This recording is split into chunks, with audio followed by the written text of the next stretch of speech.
আসসালামু আলাইকুম রহমতুল্লাহি ওবারাকাতু। আমি সংযুক্ত আরব আমির আবুধাবি থেকে বলছি।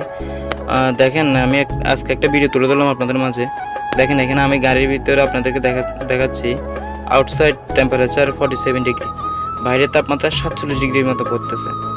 এত গরম, এই গরমের মধ্যে 2 মিনিট আপনি দাঁড়িয়ে থাকতে পারবেন না, এমন অবস্থা। মানে 2 মিনিট যে আপনি স্থির হয়ে দাঁড়িয়ে থাকবেন এটা পারবেন না। তার মধ্যেও আমাদের কিছু ভাইরা আছে যারা বলে দিয়ে কাজ করে রোডে, যেমন একটু দেখেন আমাদের বলে দিয়ে ভাইরা, ওরা এখানে খেরের কাজ করতেছে, খেরগুলো পরিচর্যা করা, এগুলোতে পানি দেওয়া, ওদের ইনস্ট্যান্টলি দেখেন আমার ভাইদেরকে দেখা যাচ্ছে কি কষ্ট।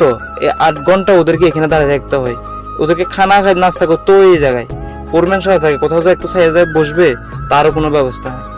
এই কত কষ্ট করে শুধুমাত্র পরিবারের জন্য, কিন্তু কোনো এক সময় পরিবারগুলো তাদেরকে এই মূল্যায়নটা করে না।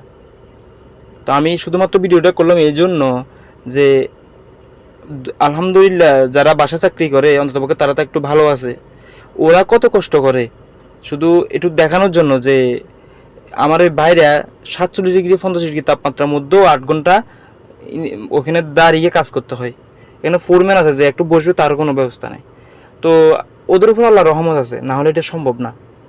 যে পরিমাণ গরম পড়ে মিডিল ইস্টে যারা আছেন, তারা উপস্থিত যারা আছেন তারা এখানে বলতে পারবে। তো ওদের জন্য সবাই দোয়া করবেন, আমিও ওদের জন্য দোয়া করি, এবং আমাদের জন্য প্রবাসীদের জন্য আমরা সবাই দোয়া করবেন। আমরাও দোয়া করি আপনাদের জন্য ইনশাল্লাহ। যাদের এখানে কিছু করার ইচ্ছা থাকে মিডিল ইস্টে, যাদের পরিচিত আছে যে একটা কাজ যাই গ্যারান্টি আছে যে ও পাবে, তাহলে আসেন আপনি। আর যদি যে আপনার কোনো গ্যারান্টি নেই, কোনো কাজের কোনো ইয়ে নেই, তাহলে আপনি আসার দরকার নাই।